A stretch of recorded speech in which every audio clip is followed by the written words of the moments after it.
Hey there, this is Katherine Cartwright. I've got a product review today. I'm going to be showing you this Diamond Press Marquise machine. I get a lot of questions about this one. I use it in my videos often, in my reels that I have, my little 1-minute videos on Instagram. I use this a lot. And so I get a lot of questions, and I've been meaning to get around to doing this video for a while, but it's taken me a good bit of time. I've had this machine about 2 years. I purchased it from HSN. It's available from HSN. I know Maker Forte sells it as well. I don't know of any other retailers. Those are the two main ones that I know about. So the opening is a little less than 4.5. So I'm going to talk about the pros and the cons, but I do want to say up front that I highly recommend this machine. This video is longer, I know, and I know a lot of people will just speed through to the end. So I want to say it up front in case you don't want to watch it, that I do recommend this machine. But I do have a couple of, I would say, reservations, depending on your crafting situation. So just stay put if you want to learn more about that. These machines come with folders, and you can see I've got some brand new ones on the left, and then I've got one that I've used several times on the right. They do warp. So I would consider these folders to be consumables. They sell refills of these. I feel like they're very reasonably priced. Oftentimes you can find them for a little bit on sale at HSN. I know they sell them there, and then they sell them on their website. So that's probably one of the biggest complaints I have heard, is that the folders do warp, and it's true, but they work great. So it's not a big deal for me to replace them. So one of the main reasons I bought this machine, I have a Big Shot. I think it's a Plus, so it's a little bit bigger than the Big Shot. And then I have a Gemini that I think I bought in between those two machines. So I have an electric one, and then I have this little tabletop as well. I bought it because sometimes I have problems with really intricate dies the first time. So I'm showing you this right here. This is an intricate die. I believe this is an older waffle flower die. I have put adhesive on the back, an adhesive sheet on the back of this, just to show you how it cuts. And again, this is a very intricate die. And that's one of the main reasons I bought it. I saw this demonstrated on air, this machine, and I thought, I want to give that a try because, again, I have a few dies in my stash that just, sometimes they give me problems. And so I wanted to try it out. And look at this. This may look like I'm having to do some weeding, which I am and I will. But compared to problems I've had before trying to cut, an intricate die like this, the Diamond Press just makes really quick work of it. And it's very, very easy to use. And so I highly recommend it for that reason, because it works fantastic on my intricate dies. I've been cutting, with it now for quite some time, and I really have not had any problems with it.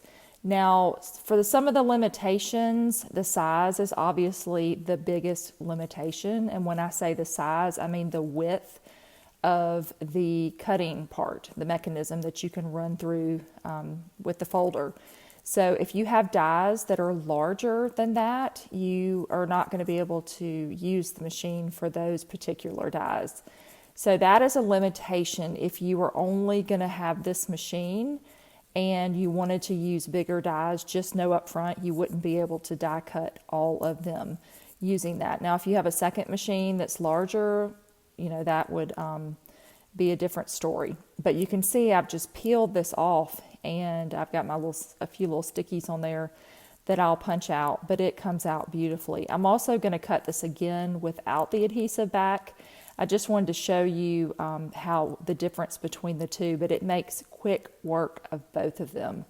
I have had dies before that I have had to weed out, and with the pressure on this machine, it just does a beautiful job. So that is a big plus for me, and honestly, the main reason I bought it.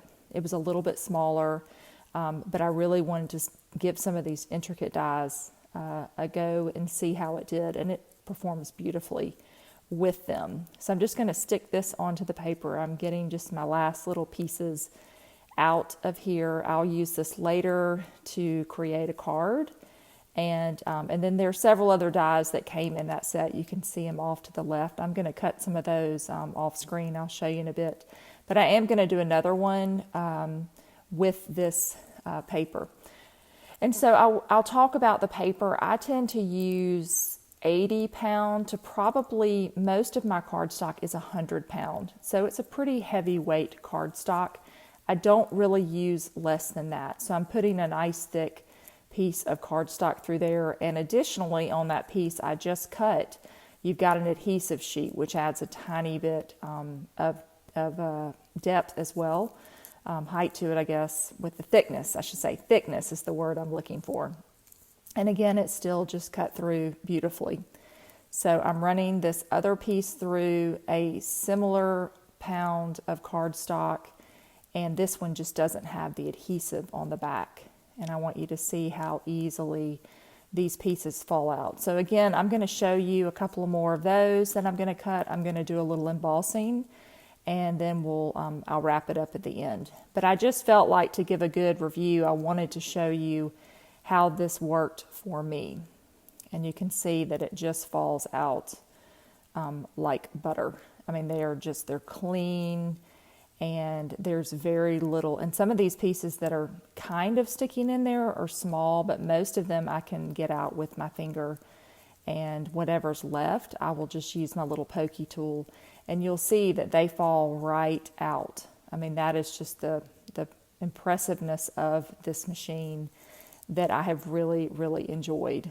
I do have a little brush and a little foam pad that I use sometimes to get these intricate dies clean, die cuts clean, and so you can see how easily that just pops right out of there.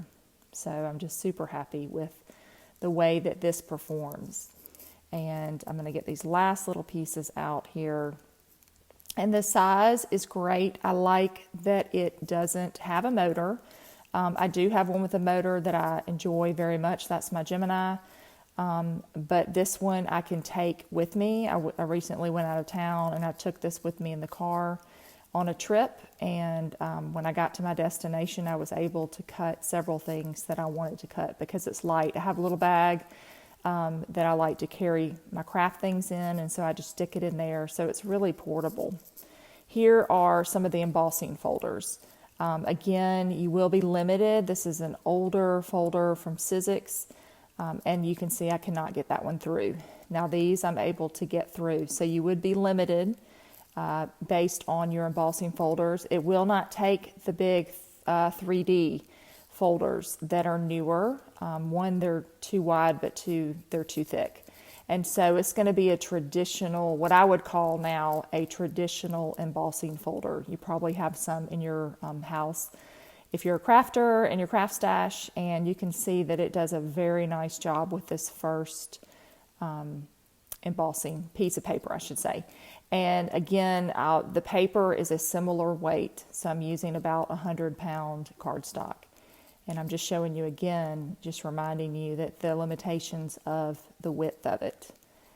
But it takes, a fair amount of the wafer thin dies. It will not take the big steel ruled dies, if you remember those. If you've been a crafter a while, those are a really thick metal die that only can go through a big shot machine.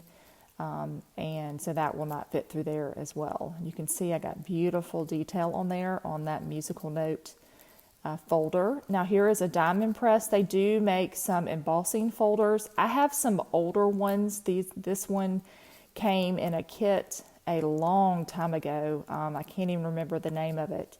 And this one, in my opinion, does not emboss quite as much. I do not have any of their newer embossing folders. I know they have been putting out more and more embossing folders on HSN, and including Slimline.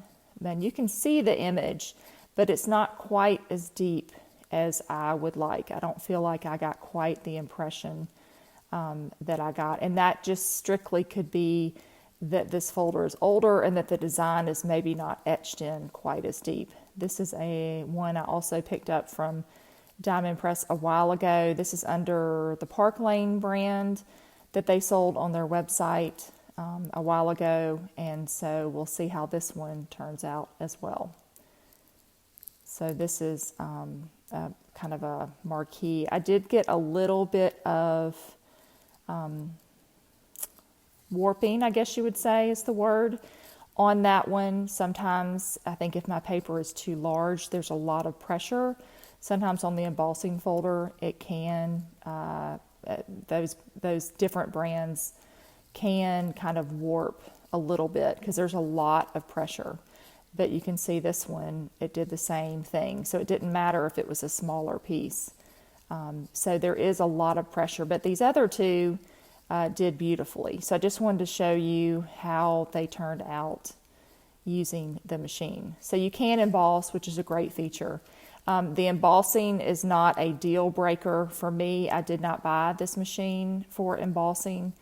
I don't emboss a ton, but I do enjoy the ability. If I don't want to pull out, I have a little texture boutique machine that is for embossing. You also can use other brands of die cutting machines will allow you to emboss with when you change the plates, etc. So this is nice that you can just run the folder through if you have a standard embossing folder.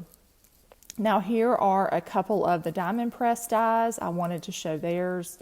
They work beautifully with their machine, and these cut like butter. Their dies are coated with something, I'm not sure, but they're always this dark black color, and they cut beautifully. You can already see all the little pieces coming out here, and this is a pretty intricate die, at least with the spooky. You've got that cute spider and the spider web, and it just makes really quick work of it the first time through. And like I say, I've just always been really impressed with its ability to cut. And again, this machine is a couple of years old. I have used this a fair amount. So I feel like it's a pretty good representation of one that has been used quite a bit. It's not brand new. You can tell and look at it that it is not brand new. And it has held up really, really well. Here's another one of their dies, the Trick or Treat. You can see has really intricate lines, very, very thin lines right there on the edges of the letters.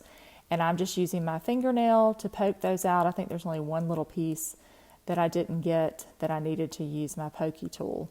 So I just think that's pretty impressive, the way that it cuts through. So again, you can tell I'm a big fan of this machine after giving it quite a workout over time. So there are those two, I would say, fairly intricate dies, especially with the in between the letters. Those are some really skinny things. So now we're going to move on to a background die. I have another one of these background dies from Diamond Press, a pretty intricate one, and I wanted to run this through the machine. The background dies are really about as large as you can go with these dies, the width of them. It's a pretty close fit. They do fit, but it is pretty tight. So you do need to trim your paper close to the edge here. I'm going to make sure that I get it pretty tight. That's why I taped it down, to make sure that it doesn't move. But I did want to give you a look at this as well. So I've got my folder here, and you can see that I've got it fitting, just cut just enough to fit. And then they also have slimline folders, I should say. I think I showed that in the beginning of the video. I also like to kind of turn this a little bit if I can, the slightest bit, so it's not straight edge on straight edge. So if I've got that big straight edge at the top, I think sometimes the roller might have a hard time biting into that top edge. It's not a problem, because if it doesn't get it, you just can trim it off. But I like to turn it just the tiniest bit on an angle if I can, if I have room. And then I think it just helps it go through a little bit easier. And you'll see what happens when I lift this out. Everything is cut.